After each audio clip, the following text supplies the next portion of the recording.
bashing out the front of it? There's a file I'm high-teching in there. Right. So I guess I'm just going to sit down. Yeah. Sweet.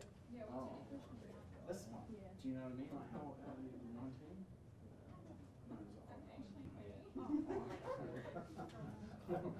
Like shooting fish in a barrel. You're already so presumptuous. No, but you're already better than me, so don't worry. You've got, you know, I've got a decade and I'm still but no, they don't do it. Oh, really? I'm the same. I do it every night. You don't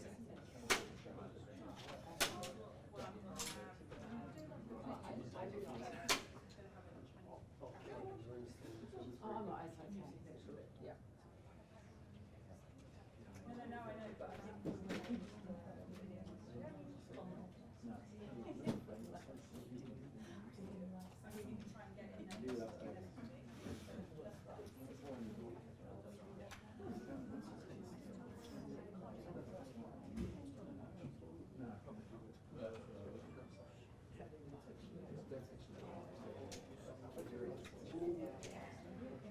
Got you all out?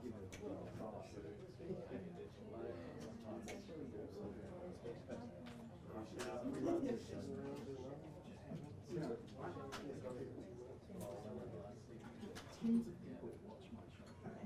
And every time I go out, my mum says it. She sends me a text. She says, let the other person speak more.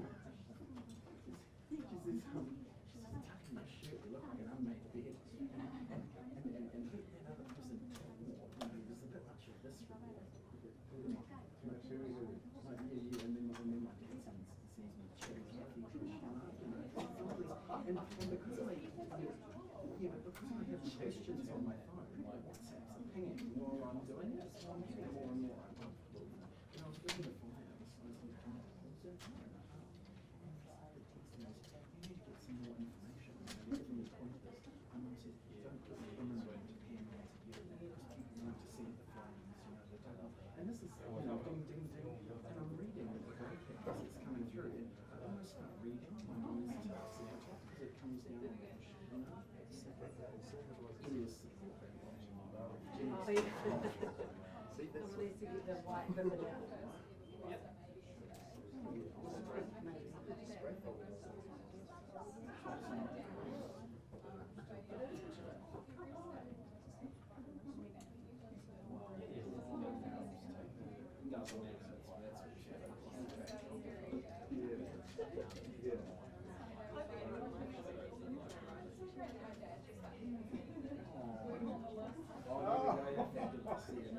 You gotta have one of those. Yeah, I know. Oh, yeah. Well, I've got a full file. And yet, most Sarah will send me a nice text, you'll like this one. Rough. Yeah, you really gotta work on it. We must be close.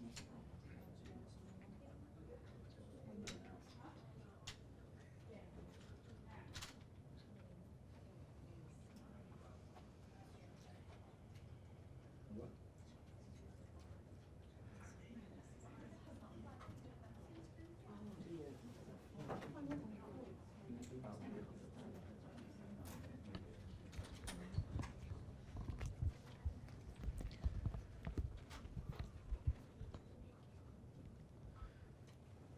Well, kia ora koutou.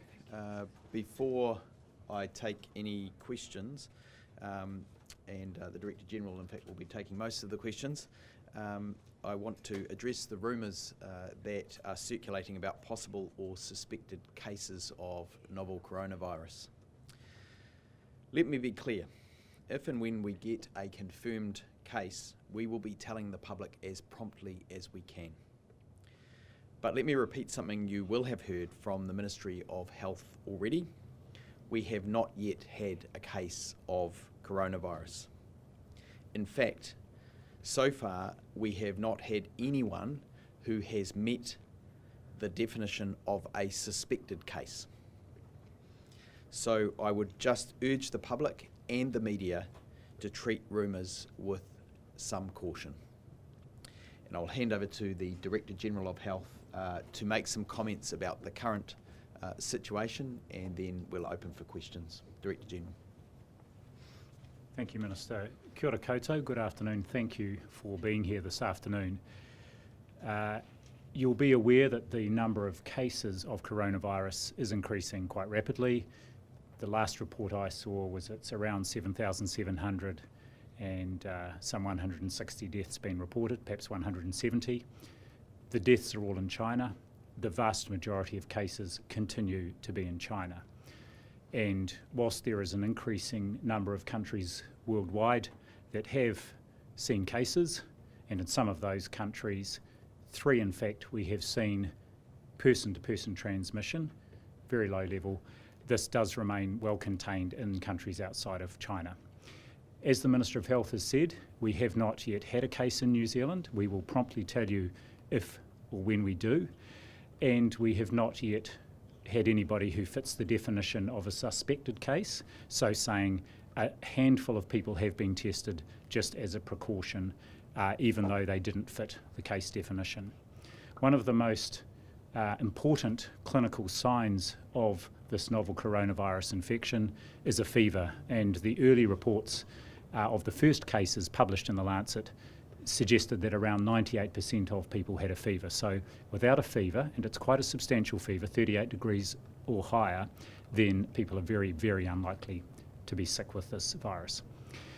The main point I want to emphasise today is that our advice for people who are in New Zealand and who have been in Wuhan or in Hubei province in the last 14 days, prior to today we have said you should or might want to consider social isolation. Our advice now, based on the emerging evidence, which is evolving on a daily basis, and consistent with the Australian advice that they put out last night, is that those people, that is people who have come to New Zealand and who have been in Wuhan or in the Hubei province in the last 14 days, they should self-isolate. Now, this does not mean they need to stay inside their homes and not go anywhere. What this means is that they should not go to places where they're going to be in contact with other people. If it means largely staying at home, if you want to go for a walk around the block or some exercise, that is fine. The important thing is that all of us, and in particular these people, take standard hygiene precautions, frequent hand washing, cough or sneeze etiquette, and social isolation. So that advice has changed. You will have noticed on the Ministry of Health website since yesterday we have very specific advice for the public, and we are updating that daily. The advice today includes that updated position. It is based on emerging evidence. That is the evidence that there may be a possibility people can transmit the virus before they are symptomatic. So it's a very precautionary approach, again, in step with Australia, and we appreciate that people will be, in my experience, very open to doing that, and I thank them for that and encourage them to do so. I'm happy to take any particular questions you may have now. Are possible cases which incur isolation putting any pressure on hospitals? No, they're not. We have a very small number of even possible cases, and in fact, most of those people who have been tested, in my understanding, are now no longer in hospital. And from either Dr. Clark or Dr. Bloomfield, do we have any update, may not be your area, but do we have any update on the potential evacuation of Kiwis in Wuhan? I would just say that currently you've seen the reports already in the media, and all avenues are being looked into as to what the appropriate housing would be here for people coming back.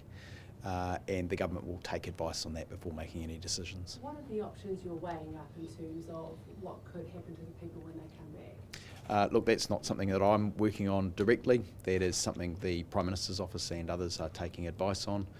We'll receive that advice and then we'll take the decisions. Just from a health perspective, maybe, what are the options sure. for quarantine? Would it be at home or in a centre? Sure, I can speak generally about this because this is exactly the sort of thing that our pandemic plan anticipates. And in fact, in 2009, during the swine flu pandemic, we had developed options up and got some arrangements in place. So the options range from asking people to isolate at home to potentially a hotel or other place like that to some other facility. We're looking at all those options and we'll be providing advice to the government. What do you weigh a military facility? We're looking at all the options and I can't comment on that, and that will be a decision for the government to take exactly what they want to do. What sort of factors are you weighing up and deciding where they would end up? As with all the advice we're giving, we're basing it on the best available evidence. Like, for example, if they had a fever, they'd be in hospital, obviously. But That's right. Anyone symptomatic, anyone who's symptomatic, whether they're here or in China coming here, in other words, travelling here from China on a routine scheduled flight, or whether they're someone who we hope to be able to get out of Wuhan, anyone will be tested. Anyone unwell will, of course, be investigated. British Earlier Airways in the has week- cancelled. British Airways has halted all flights to mainland China. Is that a recommendation that should be considered for someone like Air New Zealand? Well, there's a story about this in the media today, and I think that the medical director of Air New Zealand has already published a video explaining what Air New Zealand is doing to ensure that people are safe. And so that's a decision of Air New Zealand to take, and they've explained their rationale behind continued flights. There's a lot of talk about the flu being much deadlier than the coronavirus out there. There's a lot of articles being printed about that. Can you explain why there appears to be such a serious sort of amount of measures and reactions being put in place, given people are contrasting it to the flu and saying the flu is much worse? Well, the big difference here, of course, is this is a novel virus. And so we don't know what the epidemiology is going to be as this develops. And so, of course, we take a very precautionary approach. We take a range of measures every year to help minimise the impact of influenza, including the impact it has on people who've got pre-existing conditions or who are older, who are more likely to get both very unwell and or die from influenza. The issue here is we've got a novel virus, and as we've seen with SARS in the past, we don't know what is going to happen, so we take a very, very strong precautionary approach. Are you able to test for the virus in New Zealand? As I've been saying for the last few days, we plan to be able to do that by later this week. ESR is stepping up to do that. Meanwhile, we have no delays in getting testing by flying them to the laboratory in Melbourne. How are you confident that border controls are stringent enough given the widespread in China? I think our border controls are very appropriate. Again, they're in step with Australia. And one of the things I can say that around 5,000 people in Auckland and around 900 in Christchurch have been met off flights from China over the last few days, and no one has been displaying any symptoms. But the most important thing is that everybody has received information about what to do if they get unwell, and that's the mainstay of our border activities at the moment. But we've been hearing multiple reports this week from screening not happening from all flights from China, with people experiencing encounters from Auckland, from Hong Kong, and they haven't been getting the health information. Why is that? So all flights from China are being met by public health staff and people are being given information. Everybody at the airport will see that information from any flight. There are also electronic banners and other placards, and I dare say, and thanks in part to the efforts of the media, there is a very high level of awareness of anyone coming into the country, just what the situation is and what to do if they do become unwell, which is to ring Healthline. There was a staunch amount of criticism during the SARS crisis about the transparency of the Chinese government, and multiple reports after that actually issuing criticising that. How confident are you with the numbers that the Chinese government is releasing in regard to transmissions and deaths? I'll come to the numbers, but one thing I do want to reiterate is the WHO has been very positive and complimentary about the openness of the Chinese government in this situation. I think it's fair to say that China itself learnt a lot after the SARS outbreak, and since that time the global community has agreed a set of international health regulations approved through the World Health Assembly, overseen by the WHO, and those are there for exactly this sort of situation. And what we also saw from China was they were able to type and share the virus very early on 7th of January, which means testing could be developed and then be able to be made available around the world. So I think China's efforts, not just there, but in the measures they have put in place since, very stringent on their own population, are of enormous help in managing this outbreak internationally and supporting the global community to get on top of it. On our Updated pandemic plan. your advice to schools and daycares regarding self-isolation at the moment has been voluntary. What's your advice to those returning to school and daycares at the moment? Yes, so that advice for educational settings will be in line with our general advice to the public. So rather than a could, it's a you should self-isolate. And again, this is just based on this newly emerging evidence. Aside from meeting people off the place with the quarantine side of things, what health measures might be in place for people when they're coming back? Like, for example, medical checks at the airport. So the first thing we do is ask people to self-identify if they have any symptoms, and of course they are visually observed. Sorry, I'm talking about the evacuated. The evacuated people. Yeah. So should that go ahead, of course there are two, aside from the decision around what happens to them when they get here, there are two other things. First of all, any pre-flight screening at that end, and I dare say the Chinese government will want to do its own pre-flight screening. And secondly, what measures we will have in place for the flight, for the crew and the passengers for the flight on its way back to New Zealand, and we're in the process of getting that advice formally up to the government to help support their decisions. And so what are some of the things that could happen when they show up at the airport? So I can't comment on that because the decisions are still being taken and all the details worked through. Just in terms of how the virus is transmitted, initially we saw those shots in China, for example, of doctors wearing masks but no eye protection, and then obviously we found out that it transmits in a very different way. How confident are you now that you know exactly how the virus is being transmitted if you're going to then start moving people potentially out of the region and potentially spreading it?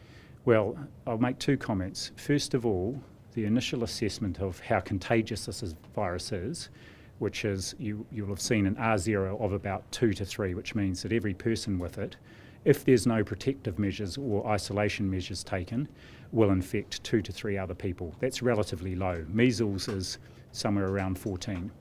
So we know that, and that assessment hasn't changed over the last few days, so we have that there.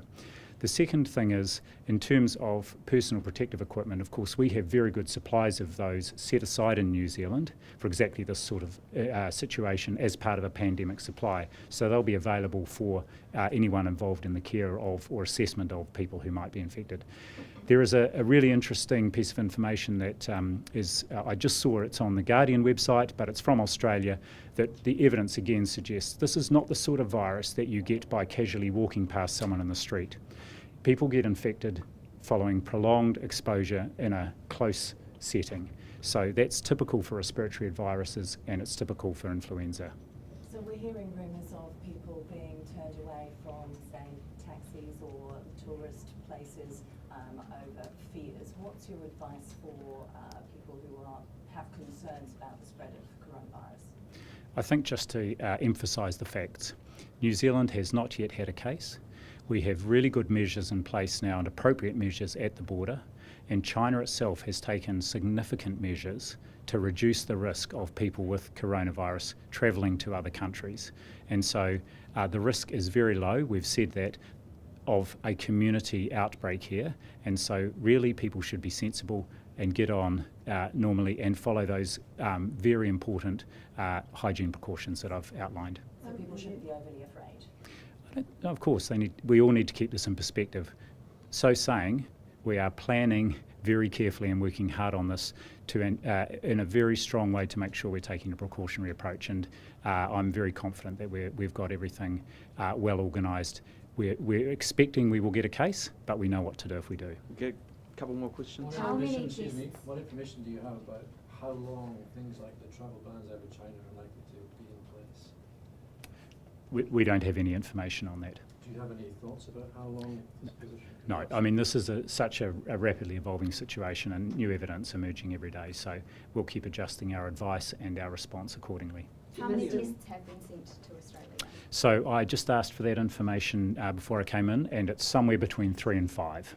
How long would they take? They can be turned around within 24 to 36 Very hours. last So question. we've had reports from people that the safe travel website's been crashing, and they're worried that their family in China is not able to contact the New Zealand government. You know, I'm wondering how confident you are that you know all the New Zealanders that need to come home from China.